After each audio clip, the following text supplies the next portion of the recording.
Сәлем достар, менің YouTube каналыма қош келдіңіздер. Бүгін осындай өте дәмді хачапури на батоне деген жасаймыз. Алдымен құрғақ ингредиенттерімізді жылы сүтімізге саламыз.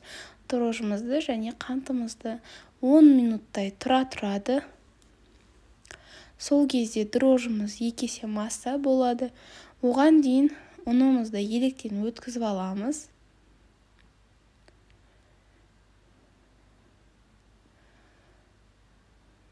Дрожжымыз бен қантымыз, сүтіміз араласқан массаны құйып, жылы суымызды және тұзымызды салып, жұмсақ қамыр илейміз. Алдымен венчиктің көмегімен, содан кейін қолдың көмегімен жұмсақ қамыр илеп аламыз.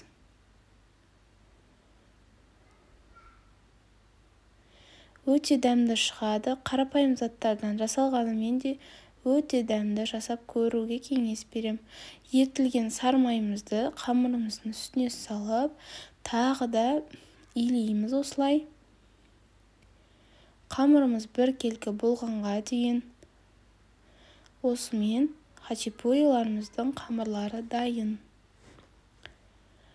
1 сағатқа жылы жерге қоямыз, пакетке салып, сол кезде тезірек ашиды.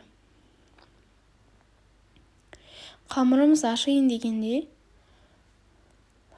начинкасын дайындап аламыз.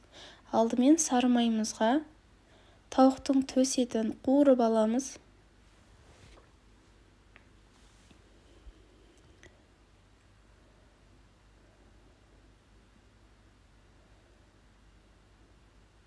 Тұзымызды, бұрышымызды және куркума салып, барлығын араластырып, қуырамыз қызарғанға дейін. Үстіне сливкіміз немесе сүтімізді құйып, суымыз тартылғанға дейін қайнатамыз. Оған дейін қамырымыз ашып болады. Қамырымызды 4 бөлікке бөліп, 4 хачапури жасаймыз.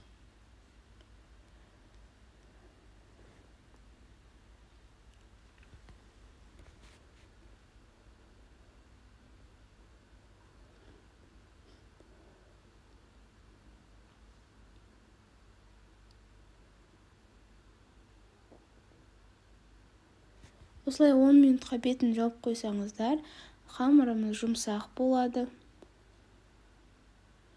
Қатты жұқаламай, осындай орташа қалыңдықта жайып аламыз. Ортасына сырымызды салып,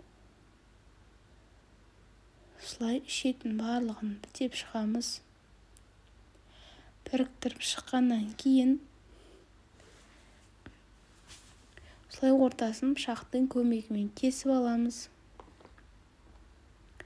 Видеода көріп тұрғандарыңыздай артқа домалақ қылып, 2 шетін қысамыз.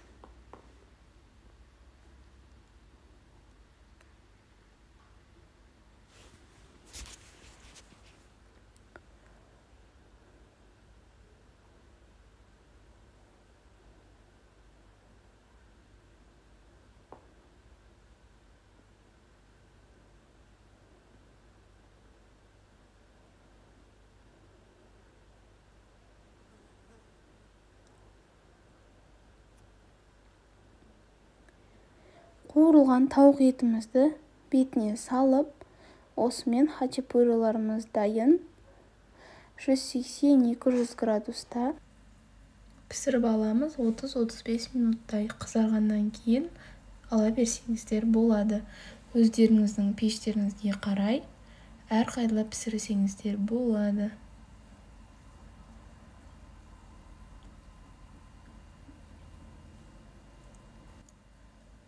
Бетіне жұмыртқа жақпаймыз, осылай пісіріп аламыз.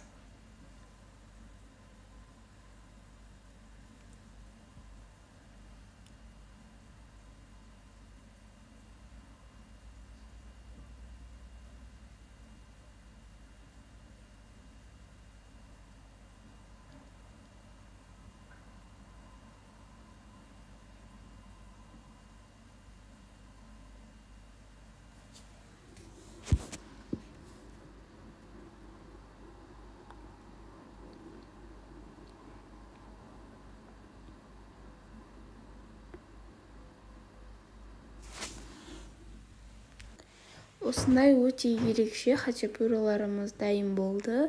Сіздермен болған Гүлдана ас болсын жасап көріңіздер. Рецепт өте оңай әрі дәмді болып шығады. Үйдегі адамдарыңызды қуантсаңыздар болады.